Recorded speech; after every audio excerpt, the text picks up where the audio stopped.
Olá, viajantes e corredores! Eu sou o Jaime e esse aqui é o canal Pronto para Correr. Estou em Lisboa e vou te levar comigo para conhecer os principais pontos turísticos da capital portuguesa, além de contar algumas histórias e curiosidades sobre essa importante cidade. Além disso, estou aqui porque nesse fim de semana irei correr a meia maratona de Lisboa.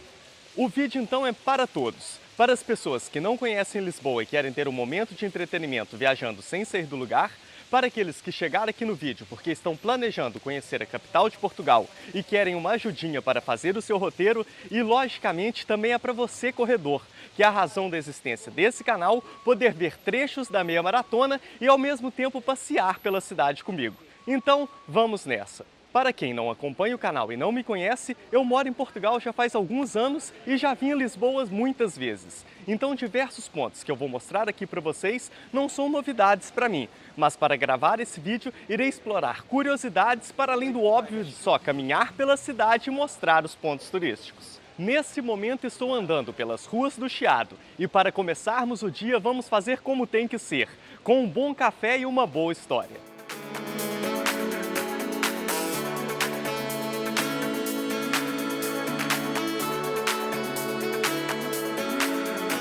E para isso estou nesse que é muito mais que uma simples cafeteria, o Café à Brasileira, que tem uma história muito interessante. O seu fundador, o português Adriano Teles, imigrou para o Brasil e lá se casou com a filha de um dos maiores produtores de café de Minas Gerais. Anos depois, por problemas de saúde da sua esposa, no início do século XX, eles se mudaram para Lisboa em busca de tratamento. E aqui ele criou uma rede de pontos de venda dos cafés que produzia e importava do Brasil.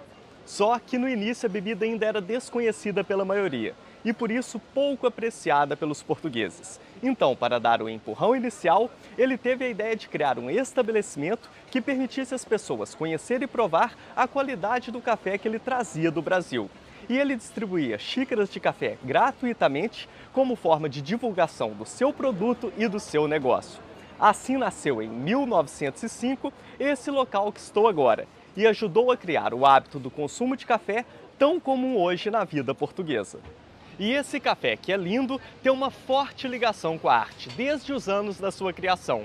Os artistas da vanguarda modernista se reuniam nesse café.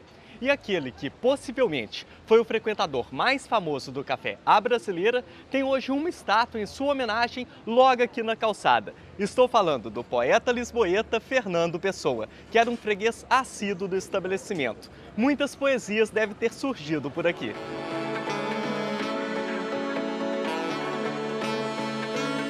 Café tomado, vamos lá conhecer a cidade. Lisboa é construída sobre diversas colinas, por isso é conhecida também como a Cidade das Sete Colinas. Então, para passear pela cidade a pé, esteja preparado para subir e descer várias ladeiras. E uma das melhores maneiras de ver a cidade é de cima através de um de seus diversos mirantes ou miradouros, como se diz por aqui. E vou te levar agora para aquele que possivelmente tem a melhor vista panorâmica da cidade por ser o mais alto deles. E para economizar as pernas, vamos fazer essa viagem da melhor maneira possível, pegando dos tradicionais bondinhos da capital portuguesa. Ou melhor, bonde não, elétrico. O ponto de embarque é aqui na Praça Luís de Camões, que no seu centro tem a estátua desse outro grande poeta lisboeta que acredito dispensar apresentações, até porque ele é considerado o pai da literatura em língua portuguesa. Foi o autor de Os Lusíadas, epopeia portuguesa que narra a descoberta do caminho marítimo para a Índia por Vasco da Gama, que também apresenta outros episódios da história de Portugal e glorifica o povo português. Vamos em frente que o elétrico deve estar chegando.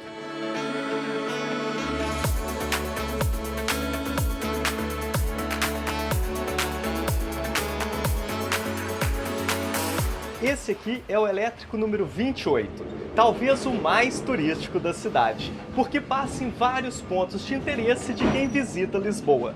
Mas apesar de ser por si só uma atração turística, vale a pena lembrar que esse elétrico, como os outros da cidade, também servem como transporte público para os lisboetas.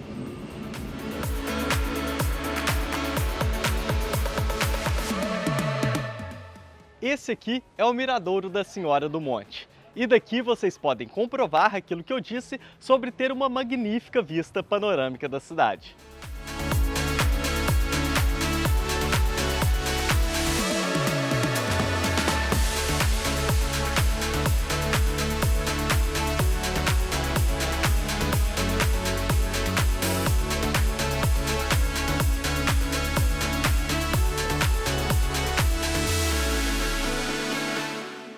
Daqui, vamos começar a descer ladeira rumo à Alfama. Mas antes vou mostrar onde foi a entrega dos kits da meia maratona, que foi uma escolha muito acertada da organização, porque fica em outro ponto turístico da cidade.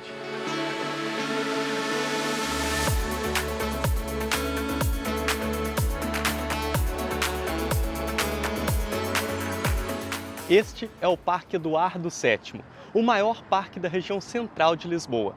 Muitas pessoas gostam de vir cá passear e tirar fotos, tendo como fundo esse vasto canteiro central com formas geométricas. E aqui nesse parque está o pavilhão Carlos Lopes, onde irei retirar o kit da prova. Vamos lá!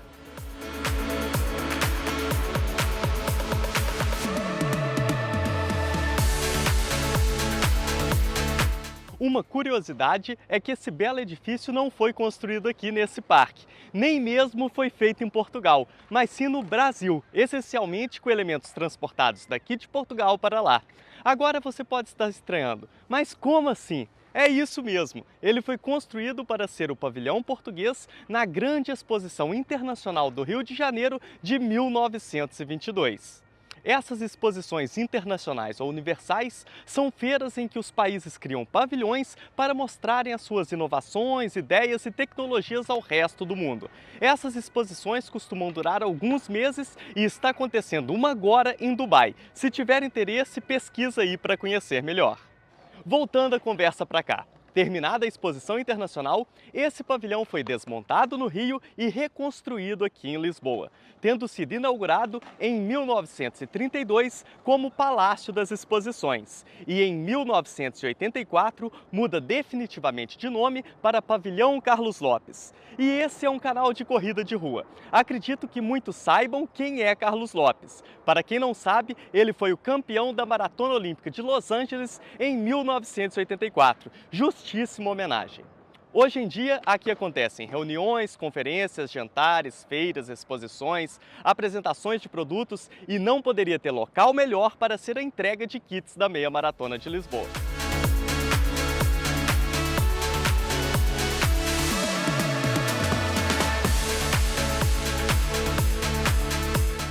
Agora estou descendo do Miradouro da Senhora do Monte rumo à Alfama, que é o bairro mais antigo e um dos mais tradicionais da cidade de Lisboa, com suas ruas apertadas. Esse bairro é bastante conhecido pelas suas casas de fado e também pelos festejos populares na noite de Santo Antônio, de 12 para 13 de junho.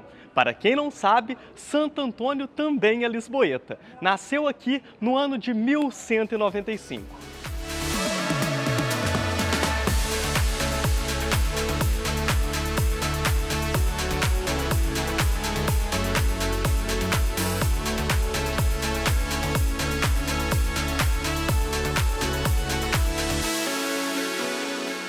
Em Alfama temos mais um miradouro. Esse aqui é o Miradouro de Santa Luzia, que apesar de ser num nível abaixo do anterior, também apresenta uma bela vista da cidade e costuma ter mais turistas que no outro. Agora sim, estou aqui na estação de metro, para quem está aqui em Portugal, para ir rumo à prova, a largada da prova, que fica do outro lado do Rio Tejo, na cidade de Almada.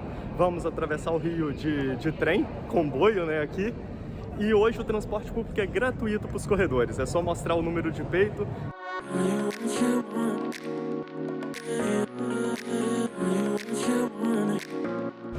Já fiz a troca, agora já estou aqui no comboio e vamos cruzar a ponte rumo à largada.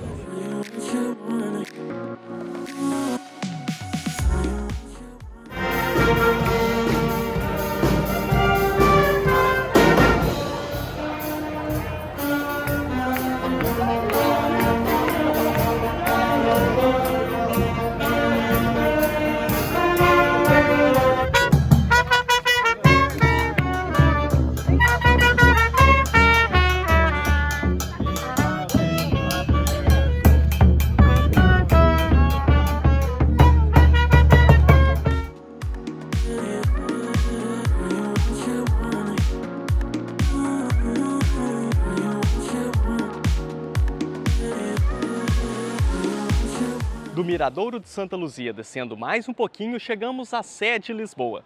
Essa catedral começou ainda a ser construída no século XII, após a conquista da cidade pelo rei Dom Afonso Henriques, o primeiro rei de Portugal, que expulsou os mouros de Lisboa com a ajuda dos cruzados.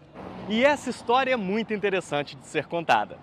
Assim como eu falei no último vídeo de viagem que fiz para Valência, Lisboa também teve seu período de ocupação romana, seguido pela ocupação visigoda e no início do século VIII foi conquistada pelos muçulmanos, que permaneceram na cidade por séculos, até que em 1147, após a reconquista cristã das regiões norte e centro de Portugal, o rei Dom Afonso Henriques, com a ajuda de guerreiros das cruzadas, cercou as muralhas da cidade durante quase 4 meses e conseguiu reconquistar Lisboa. Essa ajuda dos cruzados foi fundamental e podemos dizer que foi a única grande vitória na Segunda Cruzada anunciada pelo Papa Eugênio III, que foi totalmente desastrosa no Oriente Médio. A construção dessa catedral aparentemente aconteceu no local onde antes era uma mesquita, e antes da mesquita era um templo visigodo, similar ao que aconteceu na Catedral de Valência, já que esses povos ocuparam grande parte da Península Ibérica. O projeto é muito semelhante ao da sede de Coimbra, já que foi projetada pelo mesmo arquiteto. Olhando aqui de fora, podemos perceber que essa catedral lembra mais uma fortaleza medieval do que um templo religioso em si, a não ser por essa rosácea que fica bem acima da porta de entrada. Mas a fachada não era bem assim, como podemos ver nessa figura de um mapa da cidade do século XVI. Mas o que causou essa mudança, eu irei falar daqui a pouco. Mas antes, vamos lá para a largada da prova. Cheguei aqui no local da largada, do outro lado do Rio Tejo, em Almada. E o grande diferencial da meia maratona de Lisboa é cruzar essa bela ponte que temos aqui, a ponte 25 de abril. Ela tem pouco mais de 2 quilômetros de extensão e foi inaugurada em 1966. Em cima dela, onde vamos correr rumo a Lisboa, passam os carros nos outros dias do ano. E embaixo passa o trem que usamos para chegar até aqui na largada. Mas a linha ferroviária só foi inaugurada em 1999. A ponte foi construída durante o Estado Novo e se chamava Ponte Salazar, em homenagem ao ditador Antônio Salazar. No fim da ditadura, acontece a Revolução dos Cravos, em 25 de abril de 1974. E então, a partir dessa data, essa ponte passa a se chamar Ponte 25 de Abril, Dia da Liberdade e feriado nacional português. Muita gente faz confusão e diz que essa ponte é inspirada na Golden Gate, que fica em São Francisco, nos Estados Unidos. Mas isso se deve mais pela sua cor, até porque, na realidade, essa ponte foi se inspirada numa ponte americana de São Francisco. Mas não a Golden Gate Bridge, mas sim a Bay Bridge, que liga São Francisco a Oakland.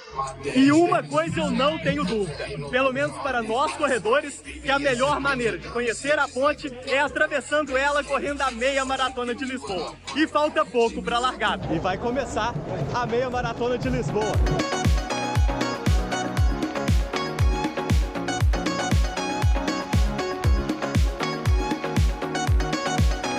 Ladeira abaixo, depois da catedral, agora estou nessa que é a principal praça da cidade, a Praça do Comércio, que é imensa, considerada uma das maiores praças da Europa, com cerca de 36 mil metros quadrados. Em 3 de seus lados, ela é formada por 79 arcos e um conjunto de edifícios, de fachadas amarelas e brancas, que compõem muito bem com os tradicionais elétricos que passam por aqui. E na direção sul, a praça é aberta para o Rio Tejo, que acaba por trazer ainda mais beleza para esse local.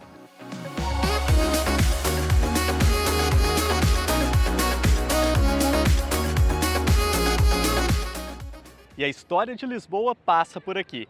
Em 1498, logo após a descoberta do caminho marítimo para a Índia por Vasco da Gama e o estabelecimento do monopólio português do comércio de especiarias vindas do Oriente, o rei Manuel I determinou que construíssem aqui, nesse local, o Paço da Ribeira para ser a residência real portuguesa.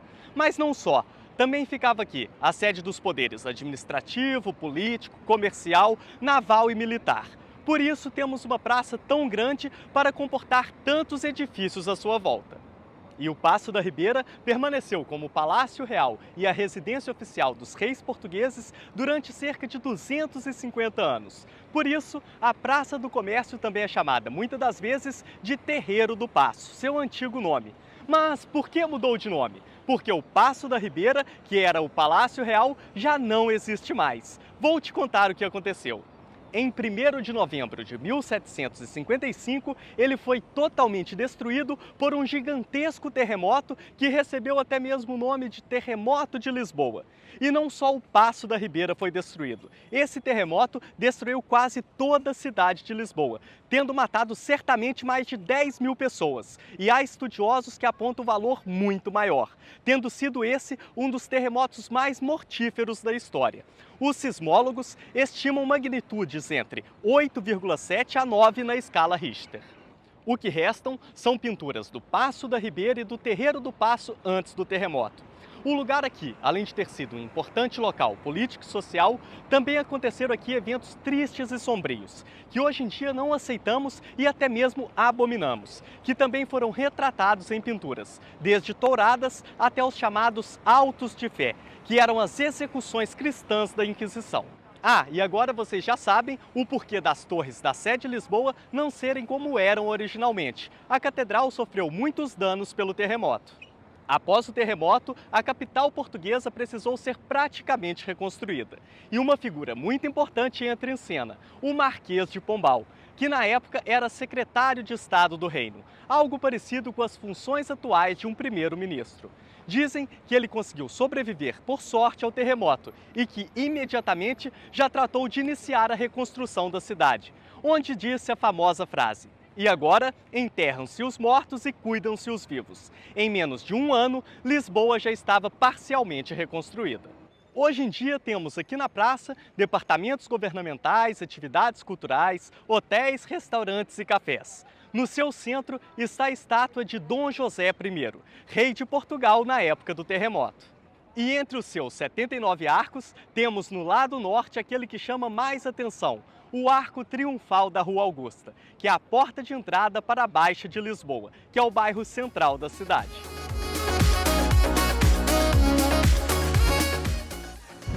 Como eu disse, o diferencial dessa prova é cruzar a ponte 25 de abril e esse é o único dia do ano que é possível fazer isso a pé, não é?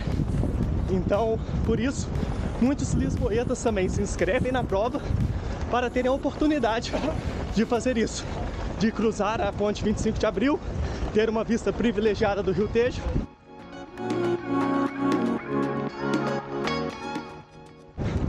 Mas quem ainda não consegue correr a meia maratona, também temos uma prova de 10 quilômetros que cruza a ponte.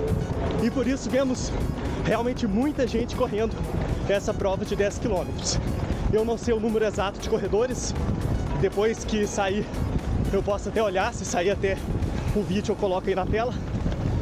Mas eu acredito que deva ter talvez mais corredores nos 10 quilômetros que na meia. Vamos ver isso depois.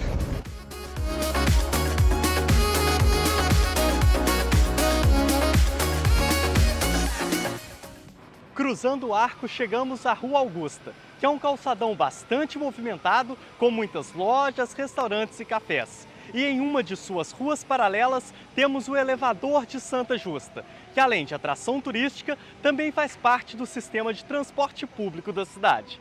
Esse elevador foi inaugurado em 1902 com a função de ligar a Baixa da cidade com o Largo do Carmo e facilitar o fluxo entre essa região aqui e o bairro Alto e Chiado. Foi projetado pelo engenheiro português de origem francesa Raoul Mesnier de Ponsard. E corre a boca pequena que ele era discípulo de Gustave Eiffel, o engenheiro responsável pela Torre Eiffel.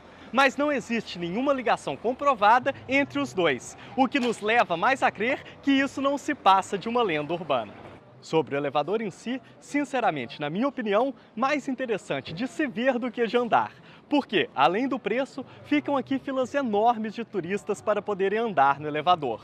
Mas independente de subir pelo elevador ou a pé, temos que ir para o Largo do Carmo. Vou te levar para lá agora e te contar uma história imperdível. Os primeiros 5 quilômetros já foram e aqui temos uma vista já debaixo da ponte, uma bela vista.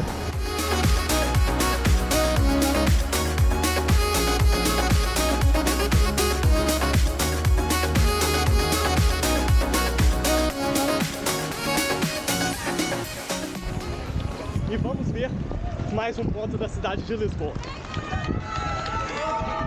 No Largo do Carmo temos o Convento e a Igreja do Carmo, ou pelo menos as ruínas do que antes era o convento da Ordem dos Carmelitas. O Convento e a Igreja do Carmo foi fundada em 1389 e, devido à sua grandeza e imponência, rivalizava até mesmo com a sede de Lisboa, sendo uma das construções mais ricas e poderosas da capital. Mas aí chega o fatídico dia 1º de novembro de 1755 e o terremoto provoca grandes estragos na estrutura do convento. E pior, na sequência ao terremoto, houve um incêndio que praticamente destruiu todo o seu interior. Um ano mais tarde, em 1756, começou a reconstrução do convento, que foi interrompida em 1834 devido à extinção das ordens religiosas em Portugal. E ainda, em meados do século XIX, optaram por não continuar a reconstrução do edifício, porque esse cenário de ruínas agradava os governantes da época e que ainda hoje nos encanta. Podemos dizer que esse é um memorial do terremoto que devastou a cidade. O ingresso para visitar as ruínas do convento, que se tornou hoje o Museu Arqueológico do Carmo, custa 5 euros. Voltando rapidinho aqui na história da extinção das ordens religiosas, porque o cenário de fundo para isso acontecer é uma daquelas histórias da vida real que parece novela. Essa extinção ocorreu no fim da Guerra Civil Portuguesa, quando os liberais constitucionalistas, liderados por Dom Pedro IV de Portugal, que é o Dom Pedro I do Brasil, derrotaram os conservadores absolutistas, liderados por Dom Miguel, irmão mais novo de Dom Pedro.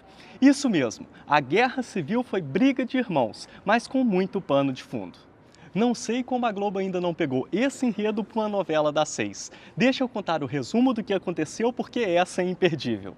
Essa história começa em 7 de setembro de 1822, quando Dom Pedro declara a independência do Brasil.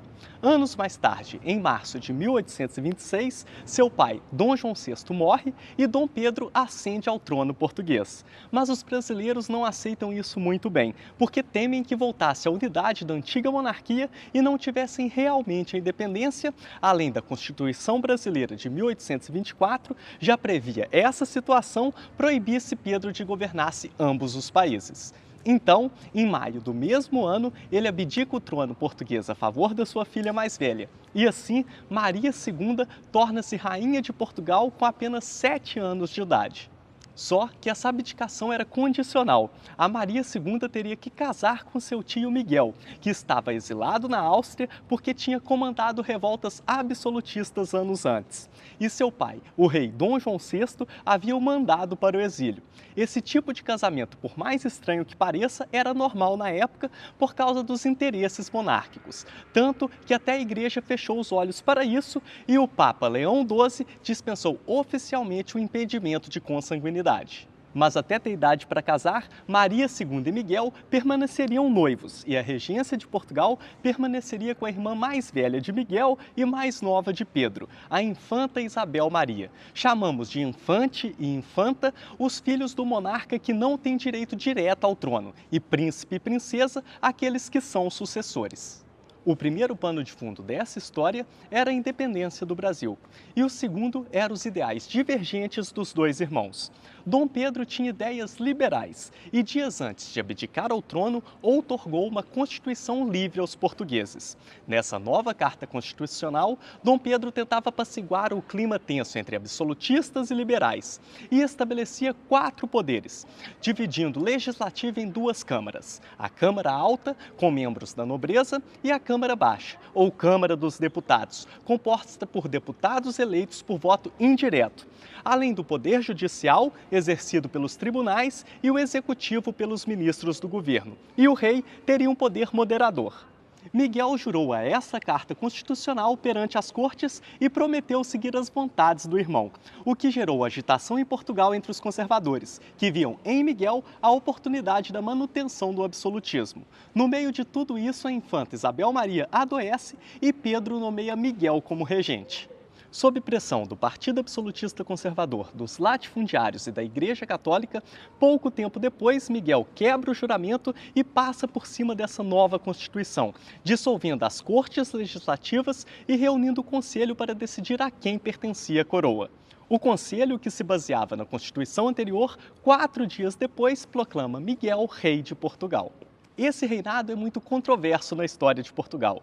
De um lado, o Partido Constitucionalista diz que Dom Miguel foi o usurpador do título monárquico da sua sobrinha e nunca foi rei, somente regente, enquanto do outro lado, o Partido Absolutista afirmava que Dom Pedro perdeu o direito à coroa portuguesa por ter se voltado contra Portugal ao declarar a independência do Brasil, e assim não poderia designar sucessores. Só que isso não ficou assim. Em 1831, Dom Pedro agora abdica ao trono do Brasil em favor do seu filho, Dom Pedro II, que tinha somente 5 anos, e parte para a Europa em busca de apoios para a causa da sua filha. A Guerra Civil dura até 1834, quando os liberais conseguem a vitória. A consolidação das ideias liberais no país faz as ordens religiosas que apoiavam o absolutismo serem extintas em Portugal, reduzindo a influência da Igreja nas esferas da vida social. E os seus bens, como por exemplo os mosteiros e conventos, foram incorporados pelo Estado. Essa história é incrível, e isso sem eu ter contado mais detalhes sobre a guerra mesmo em si. Um dia eu ainda vou contar, acho que ano que vem, quando eu for fazer a meia maratona do Porto, porque essa parte da Guerra Civil em si merece ser contada no Porto. E agora do outro lado da pista vai passar a Elite.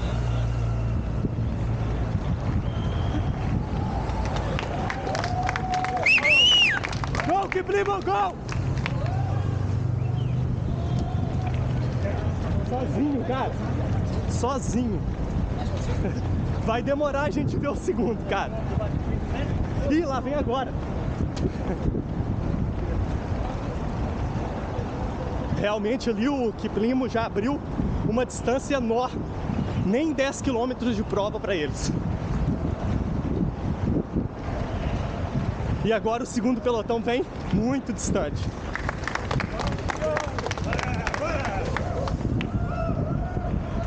Descendo novamente para baixo da cidade, voltando à Rua Augusta, vou até o fim dela para mostrar para vocês mais um ponto turístico que tem a ver com a história que acabei de contar.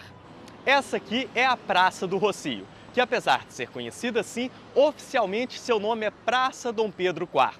E no seu centro temos a estátua do homenageado.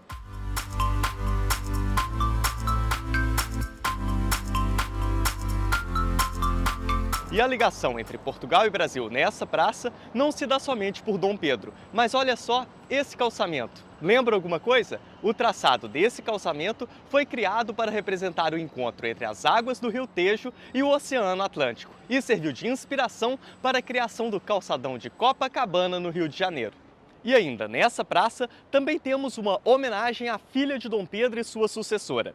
Esse aqui é o Teatro Nacional Dona Maria II, construído em 1842. No local onde hoje é o teatro, antes era o Palácio dos Estaus, construído no século XV, que inicialmente serviu de residência para pessoas da corte e monarcas e embaixadores estrangeiros, mas que no século seguinte passou a ser a sede do Tribunal do Santo Ofício de Lisboa, ou o Tribunal da Inquisição, extinto oficialmente em Portugal em 1821. E a vida lisboeta acontece aqui no Largo do Rossio. Como podemos ver, está sendo montada uma feira de Natal, já que a data se aproxima.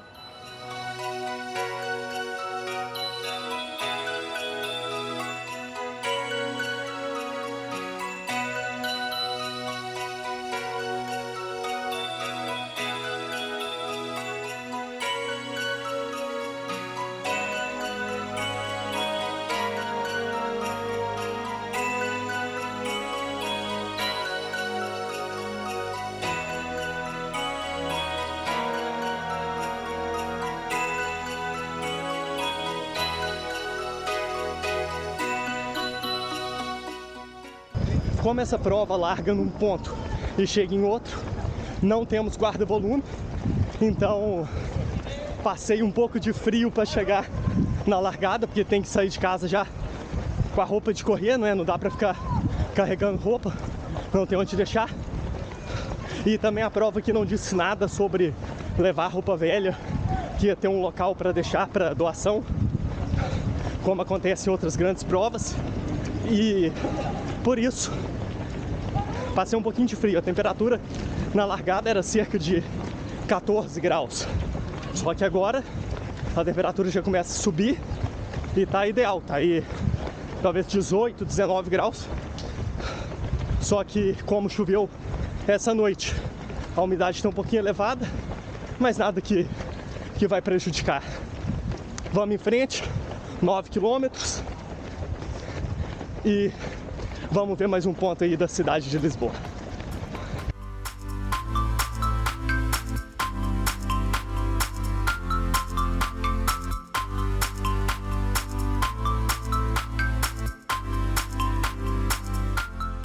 Estou agora num dos monumentos mais conhecidos e visitados de Lisboa.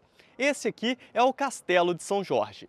Antes mesmo da construção do castelo, este local teve suas primeiras ocupações. As pesquisas arqueológicas feitas aqui apontam para a presença humana desde pelo menos o século VI a.C., passando pelo Império Romano, quando a cidade era chamada de Olícipo, depois passaram por aqui os visigodos e, enfim, no século VIII, inicia o domínio muçulmano. E então temos o conhecimento da existência de uma fortificação para proteger o centro do poder político e militar da cidade. Daí veio a reconquista cristã por Dom Afonso Henriques, que já contei para vocês lá na Sé, que só concretizou quando conseguiram ultrapassar as muralhas daqui depois de um longo cerco. A partir de então, aqui recebe o nome de Castelo de São Jorge em homenagem ao santo padroeiro dos cavaleiros e das cruzadas, já que os cruzados tiveram um papel fundamental na reconquista da cidade. Lembra que falei sobre o antigo Paço da Ribeira, que era o Palácio Real e a residência dos monarcas portugueses? Antes de se mudarem para lá, era aqui que ficava a principal residência da monarquia. Entre 1255, quando Lisboa se tornou a capital do reino, e 1503, chamado de Paço de Alcáçova. E depois da mudança para o Terreiro do Paço, o castelo voltou a ser utilizado para funções militares. Mas ao contrário do que muita gente que visita pensa, o caráter medieval que vemos aqui nos dias de hoje se deve mais às obras de reconstrução iniciadas na década de 1940, quando a muralha já estava em avançado estado de ruína, do que à preservação da estrutura desde a Idade Média. Mas mesmo assim, é um local de visita obrigatória para quem vem a Lisboa. O ingresso custa 10 euros e acho que a melhor hora do dia para vir aqui é perto do pôr do sol, para aproveitar essa vista incrível da cidade.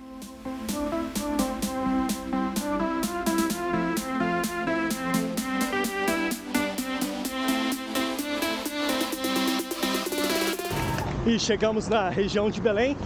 Aqui do nosso lado temos o padrão dos descobrimentos que eu vou mostrar agora para vocês.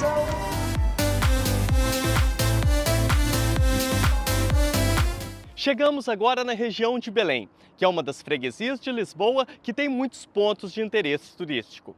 Esse é o Padrão dos Descobrimentos, um monumento inaugurado em 1960 em homenagem aos 500 anos da morte do infante Dom Henrique, filho do rei João I de Portugal.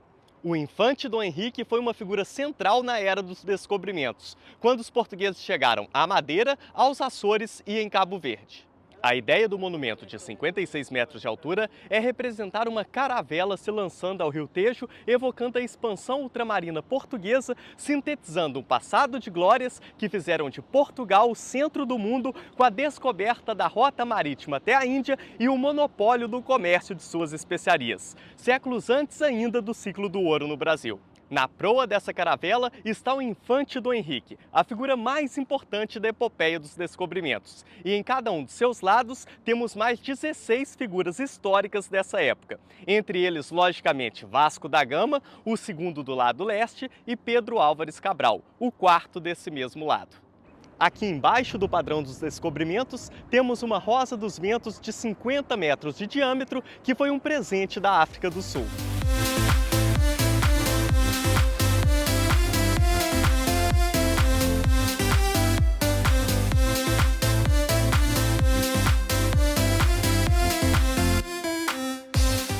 E ali do nosso lado temos a Torre de Belém, o cartão postal da cidade de Lisboa, um dos cartões postais da cidade de Lisboa. Vem aí comigo, confere sobre esse ponto turístico.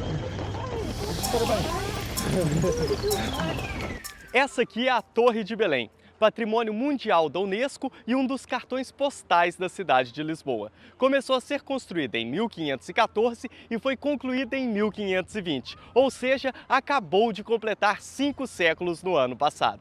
Anteriormente, a torre era toda cercada por água, mas com o passar dos anos foi envolvida pela areia que se depositava aqui, até ser praticamente incorporada à terra firme. Foi construída para a defesa da cidade de Lisboa e depois ainda foi utilizada como prisão, centro alfandegário e farol. Só que as visitas estão encerradas há mais de um ano pelos danos que foram causados pela Depressão Bárbara. E ainda não há data para a reabertura, mas se você vier a Lisboa e estiver aberto, vale a pena a visita.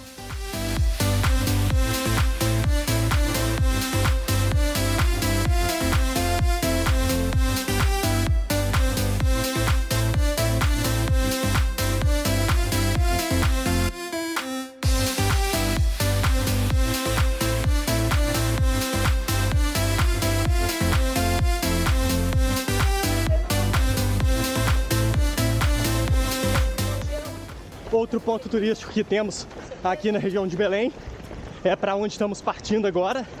É o Mosteiro dos Jerônimos, um prédio incrível, gigantesco, que vou contar a história dele para vocês aí agora. Confere.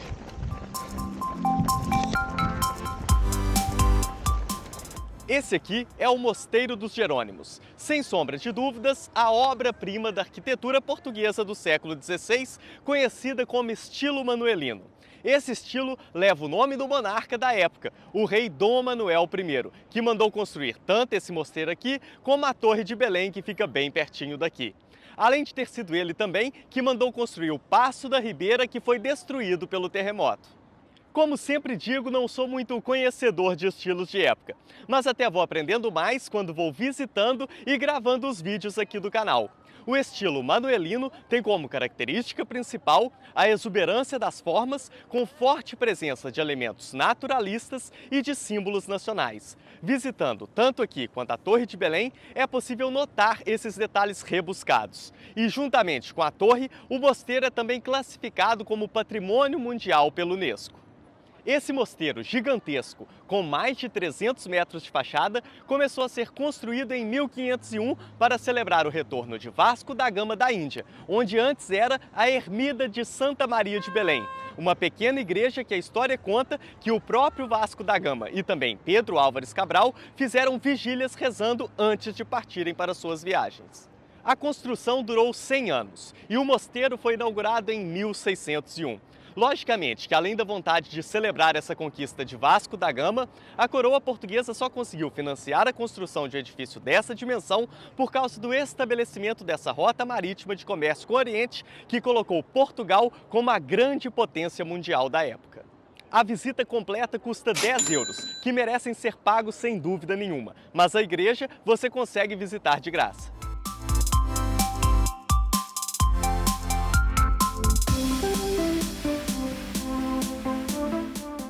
Dentro da igreja do Mosteiro dos Jerônimos, podemos ver a riqueza de detalhes do estilo manuelino. E lá dentro da igreja estão os túmulos de 3 figuras muito importantes dessa época das descobertas e que já citei muito durante o vídeo. O próprio Vasco da Gama,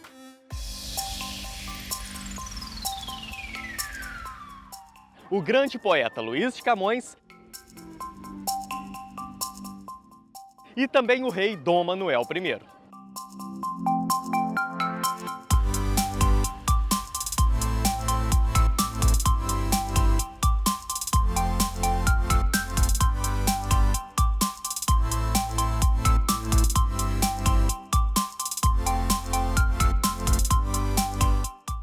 E além da igreja, outro ponto alto da visita ao Mosteiro dos Jerônimos é o seu claustro. Para quem nunca ouviu essa palavra, o claustro é uma estrutura comum em mosteiros e conventos, normalmente formada por 4 corredores com um jardim no meio. Da palavra claustro, que vem a expressão enclausurado, que significa viver em clausura, que é como muitas ordens de monges e freiras vivem isolados do convívio social. Para mim é difícil dizer qual a parte da visita do mosteiro mais me chama a atenção, se é a igreja ou se é aqui. Mas aqui no claustro temos o túmulo de outro ilustre português, já de outra época, que também já falei dele aqui no vídeo. Estou falando do poeta Fernando Pessoa. E para fechar aqui a história desse mosteiro, ele foi entregue aos monges da Ordem de São Jerônimo. Por isso, chamamos de Mosteiro dos Jerônimos. E esses monges permaneceram aqui até a extinção das ordens religiosas em Portugal em 1834, como já contei para vocês.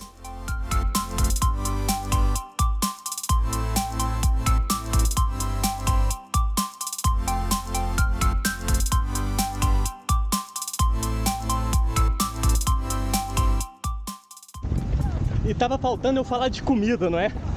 Então agora, dos mosteiros dos Jerônimos, vamos andar só um pouquinho e do lado fica os pastéis de Belém.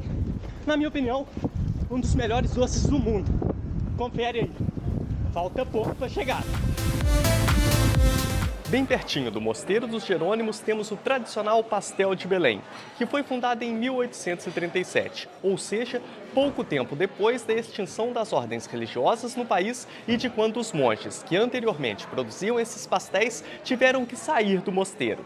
Essa pastelaria de seguir exatamente a mesma receita e os mesmos processos artesanais que os antigos monges faziam. Para quem nunca experimentou, nem que seja um pastel de nata, quando pisar em Portugal, trate de ir experimentar, porque é magnífico, um dos melhores doces que conheço e não consigo comparar com nenhum outro doce. É feito de massa folhada, ovo, leite, açúcar, limão e canela. Você vai encontrar pastéis de nata facilmente em diversas padarias, não só de Lisboa, mas de todo o país. Só que tem uma coisa, o pastel de Belém é um pastel de nata, mas só o pastel de nata daqui pode ser chamado de pastel de Belém. Essa aqui é uma marca registrada. A fila aqui costuma ser grande e tem quem diga que você consegue comer pastéis de nata em outras padarias melhores que os pastéis de Belém, mas pela história você é praticamente obrigada a comer um pastel aqui. Depois, se quiser, pode comer também em outro lugar para comparar. Poucos metros do fim, mais uma prova entregue. Essa foi a Meia Maratona de Lisboa 2021.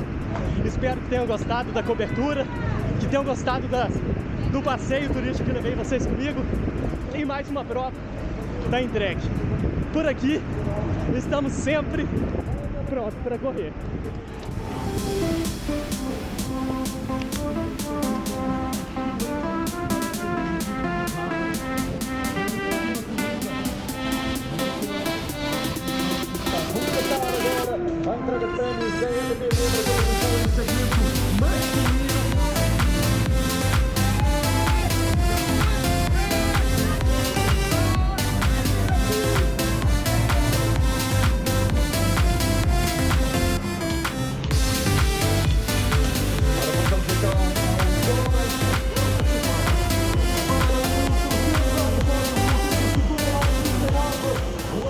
Aqui está